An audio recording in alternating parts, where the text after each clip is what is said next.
చంద్రబాబు పేరు చెబితే ఆయన చేసిన మోసాలే గుర్తొస్తాయని సీఎం జగన్ అన్నారు. పవన్ కళ్యాణ్ పేరు చెబితే వివాహ వ్యవస్థకే కలంకం అనే మాట గుర్తొస్తుందని విమర్శించారు.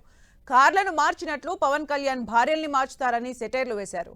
2014లో పవన్ చంద్రబాబు మేనిఫెస్టోతో ప్రజల్ని మోసం చేశారని మండిపడ్డారు. గత ప్రభుత్వానికి తమ ప్రభుత్వానికి తేడా చూడాలని ప్రజల్ని కోరారు. తేడా చూడమని చెప్పి మిమ్మల్ని అందరినీ కోరుతా ఉన్నా. గతంలో ఏనాడైనా కూడా ఇలాంటి పథకాలు ఉన్నాయా అని ఆలోచన చేయమని అడుగుతా ఉన్నా. గతంలో ఏనాడైనా కూడా ఇలాంటి పథకాలు ఉన్నాయా అని ఆలోచన చేయమని అడుగుతా ఉన్నా.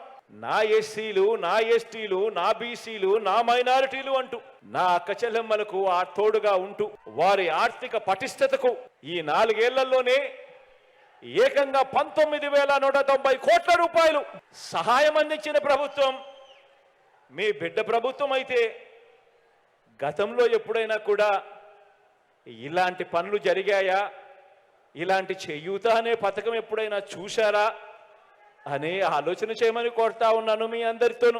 మరో వంక మనకు ప్రతిపక్షంగా ఉన్న చంద్రబాబు గారు, ఆయనతో పాటు దత్తపుత్రుడు, వీరిద్దరి పేరు చెబితే అక్క చెల్లెమ్మలకు ఏం గుర్తుకొస్తుంది? చంద్రబాబు పేరు చెబితే 3 సార్లు సీఎంగా అక్క చెల్లెమ్మలకు చేసిన మోసాలు, వంచనలు అక్క చెల్లెమ్మలకు గుర్తుకొస్తాయి చంద్రబాబు గారి పేరు చెబితే. మరి దత్తపుత్రుడి పేరు చెబితే వివాహ వ్యవస్థకేవో కలంకం, కారులు మార్చినట్టుగా భార్యలను మార్చేది ఈ విలువలు లేని ఈ దత్తపుత్రుడే అని గుర్తుకొస్తుంది. ఈ దత్తపుత్రుడిని పేరు చెప్పినప్పుడు, విలువలు లేని మనిషిని చూసినప్పుడు. మీ కుటుంబ సభ్యులతో మీరంతా కూడా బ్యాంకులకు వెళ్ళండి. బ్యాంకులకు వెళ్ళి ఆ బ్యాంకుల్లో మీ బ్యాంకు మేనేజర్లను 10 సంవత్సరాల పాటు మీ స్టేట్మెంట్ ఇమ్మని చెప్పి అడగండి.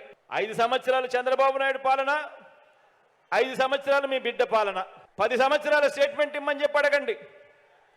ఆ బ్యాంక్ స్టేట్మెంట్ చూసినప్పుడు చంద్రబాబు నాయుడు గారు 5 సంవత్సరాల పాలనలో కనీసం మీ అకౌంట్కు వచ్చింది 1 రూపాయి అయినా కనిపిస్తుందా అని చెప్పి చూడండి అని అడుగుతా ఉన్నాను.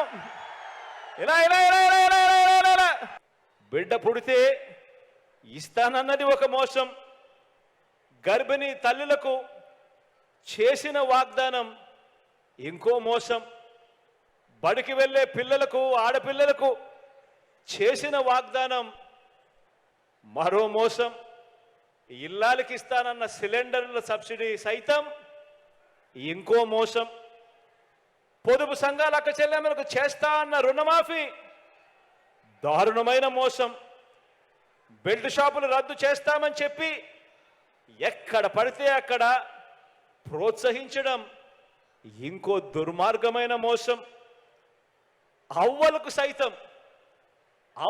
సైతం ఓట్ల కోసం చివరి 2 నెలలు మాత్రమే పెన్షన్ పెంచి చెయ్యాలనుకున్నది ఇంకో గజమోసం.